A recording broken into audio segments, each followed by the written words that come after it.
एक प्यारा सा गांव था जिसका नाम रामपुर था। चारों तरफ हरे भरे खेत, आम के बाग और गांव के किनारे बहने वाली एक शांत नदी उसकी खूबसूरती को और बढ़ा देती थी। गर्मी की छुट्टियों में रोहन अपनी नानी के गांव घूमने आया था। गांव बहुत सुंदर था, लेकिन वहां एक अजीब डर फैला हुआ था। लोग कहते थे कि हर रात नदी के किनारे एक चुड़ैल आती है और एक बच्चे को अपने साथ ले जाती है। नानी, सब लोग इतने डरे हुए क्यों हैं? बेटा, रात को नदी के पास मत जाना, वहाँ चुड़ैल रहती है। नानी, आज के जमाने में चुड़ैल कहाँ होती है? तुम मजाक मत करो, पिछले 2 महीने में 5 बच्चे गायब हो चुके हैं। तभी रोहन का दोस्त सोनू आ गया। रोहन, सच में चुड़ैल है। मैंने खुद उसकी चीख सुनी है। तुमने देखा भी है? नहीं, लेकिन सबने देखा है कि वो सफेद कपड़ों में नदी के पास घूमती है। मुझे लगता है कुछ और ही बात है। उस रात अचानक गांव में शोर मच गया। मेरा बेटा कहाँ है? फिर एक बच्चा गायब हो गया। मैंने नदी की तरफ सफेद कपड़ों वाली औरत देखी थी। रोहन, लगता है चुड़ैल फिर आ गई। अजीब बात है, हर बार कोई ना कोई उसे देखता है, लेकिन पकड़ कोई नहीं पाता। अगले दिन दोनों नदी की तरफ गए। यहीं से चुड़ैल निकलती है। अचानक उन्हें मिट्टी में बड़े अजीब पैरों के निशान दिखाई दिए। देखो, ये इंसान के पैर तो नहीं लगते। सच में अजीब है। अचानक दूर से एक डरावनी चीख सुनाई दी। भागो! 2 दिन बाद गांव का एक और बच्चा गायब हो गया। इस बार लोगों ने चुड़ैल को साफ देखा था। उसके बाल जमीन तक थे। उसकी आंखें लाल थीं। वो इंसान नहीं थी। हर किसी की कहानी अलग क्यों है? मतलब? अगर सबने एक ही चीज देखी होती तो सबका बयान एक जैसा होता। सोनू, आज रात हम नदी के पास चलेंगे। क्या? मैं नहीं जाऊंगा।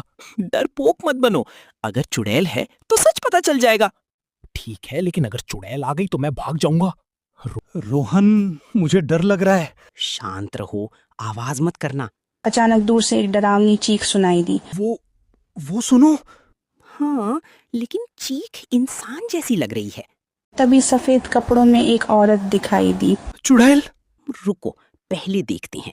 वो औरत धीरे धीरे एक घर की तरफ बढ़ी। चलो, इसके पीछे चलते हैं। तुम पागल हो। दोनों चुपके से उसके पीछे चलने लगे। उन्होंने देखा कि औरत एक छोटे बच्चे को उठाकर नदी की ओर ले जा रही थी।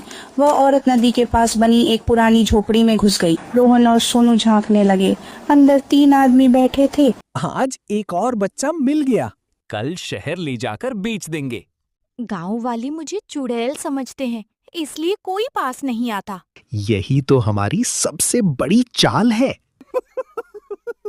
ये चुड़ैल नहीं है। हाँ, ये लोग बच्चों का अपहरण करते हैं। अब क्या करें? पुलिस को खबर करनी होगी। तभी रोहन का पैर एक सूखी टहनी पर पड़ गया। कौन है वहाँ? बाहर कोई है। भागो! जल्दी गांव की तरफ। उन्हें पकड़ो।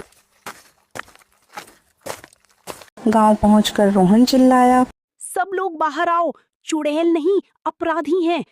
क्या कह रहे हो? वे बच्चे चुराकर बेचती हैं। इनकी बात मत सुनो। अगर झूठ बोल रहा हूँ तो नदी वाली झोपड़ी में चलो। सब लोग मेरे साथ चलो।